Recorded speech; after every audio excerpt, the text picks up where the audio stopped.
আজকে আমি করব হচ্ছে সমস্ত সবজি দিয়ে পালং শাক, শীতকালের মেইন খাবার, মেইন ইনগ্রিডিয়েন্টস।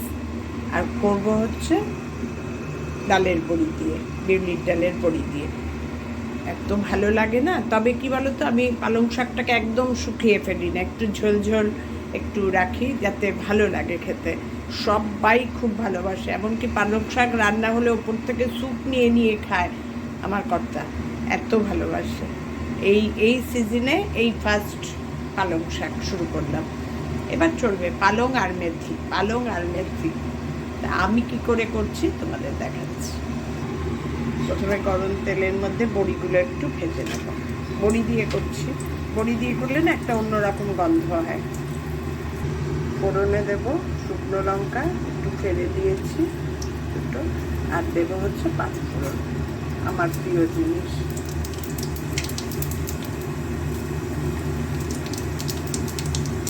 ব্যাস হয়ে গেল। এবার সব সবজিগুলো দেবো, একটু নাড়িয়ে চাড়িয়ে শাকটা দিয়ে দেবো।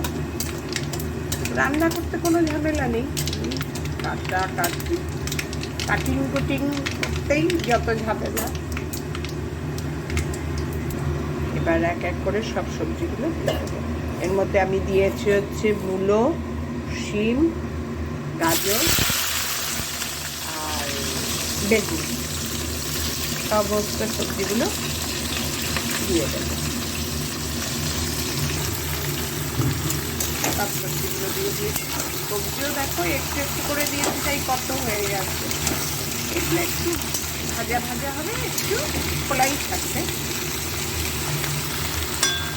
একটু ভাজা ভাজা হবে। তারপরে শাকটা দিয়ে দেবো। শাকটা ধুয়ে রেডি করে রেখেছি। এত ভালো লাগে না এই পালং শাকটা। এই পালং শাক হলে আজকে আমাদের আর কারোর কিচ্ছু লাগবে না। সবজিটা ভাজার মধ্যে দিয়ে দেবো নুন, পরিমাণ মতন একটু নুন দেবো, কারণ পালং শাকও অনেকগুলো তো।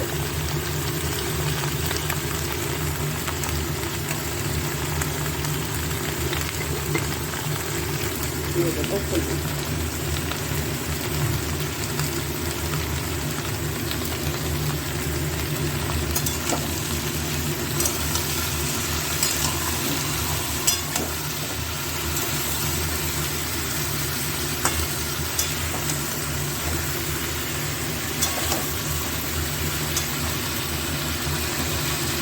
ভাজা ভালো করে তারপরে শাকটা দিয়ে দেবো।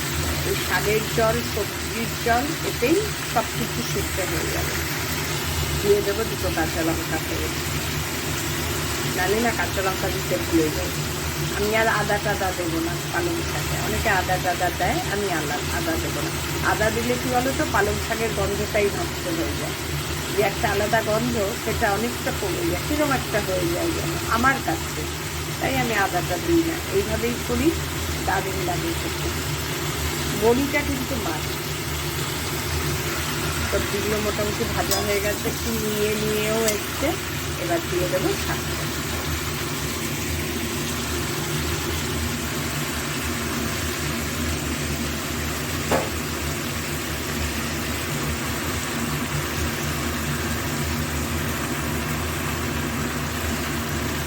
এই এতগুলো কড়াই ভর্তি তো, তারপরে দেখবেন নিয়ে একদম একটুখানি হয়ে যাচ্ছে। শাকটা দিয়ে ঢেকে দেবো, না ঢাকলে জলটা ঠিক ছাড়বে না, আর জল ছাড়লেই সব সেদ্ধ হয়ে যাবে। দেখো কড়াই ভর্তি হয়ে যাচ্ছে। তারপরে যখন ডিস্ট্রিবিউট করবো, একটু একটু সবাই চাইবে আর একটু আর একটু। এই হচ্ছে আমার পালং শাক আর মেথি শাকের অবস্থা হয়। সব শাকগুলো দিয়ে এইভাবে ঢেকে দিয়েছি। এবার আস্তে ধীরে তোমাদের দেখিয়েছিলাম না, ভর্তি কড়াই পুরো ঢাকা যাচ্ছে না, দেখো কত জল ছেড়েছে। এইভাবে একবার নাড়িয়ে দেব, নাড়িয়ে আবার ঢেকে দেব। এইভাবেই হবে, আর কিচ্ছু ঝামেলা নেই। ওপরেরটা নিচে, নিচেরটা ওপরে। এবারে আবার ঢেকে দেব। প্রায় আমি 10 মিনিট পর আসলাম, অনেক কাজ সেরে আবার ঢেকে দিলাম। আবার আমার পালং শাক প্রায় রেডি। সমস্ত সবজি টবজি সব সিদ্ধ হয়ে গেছে। দেখো কতটুকু হয়ে গেছে, একদম দেখতে একদম একটু। এবার এর মধ্যে বড়িটা দিয়ে দেবো, ভেঙে দিলাম না, এইভাবেই দিলাম, নরম হয়ে একদম হয়ে যাবে, টোবা টোবা হয়ে যাবে জল ঢুকে। এবার আর ঢাকবো না, এবার খুলেই একটুক্ষণ হতে দেবো। ঢাকাটা মেন হচ্ছে সিদ্ধ হওয়ার জন্য। দেখো সব একদম সিদ্ধ হয়ে গলে গেছে, মূলো, গাজর।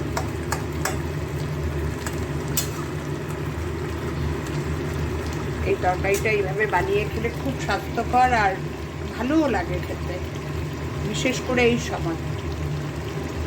এবার যখন হয়ে যাবে একটু ওপরে ধনেপাতা দিয়ে গ্যাস অফ করে দেবো। এবার ওপরে ধনেপাতা ছড়িয়ে, ধনেপাতা দিলে কি বলো তো, একটা সুন্দর একটা দুটো মিক্সিংয়ের গন্ধ, তো দারুণ লাগে খেতে। দিয়ে এবার একটু নাড়িয়ে গ্যাস অফ করে দেবো। ঝোল একদম শুকিয়ে গেছে, কিন্তু তাও নরম নরম দেখতে, মানে খেতে, মানে খড়খড়া ড্রাই না। এই জিনিসটাই ভালো লাগে। এরপরে খড়খড়া ড্রাই হলে কেউ ভালোবাসে না। এবার আমি ঢেকে গ্যাস অফ করে দেবো। কমপ্লিট আমার পালং শাক। তোমরা একবার এভাবে বানিয়ে খেও।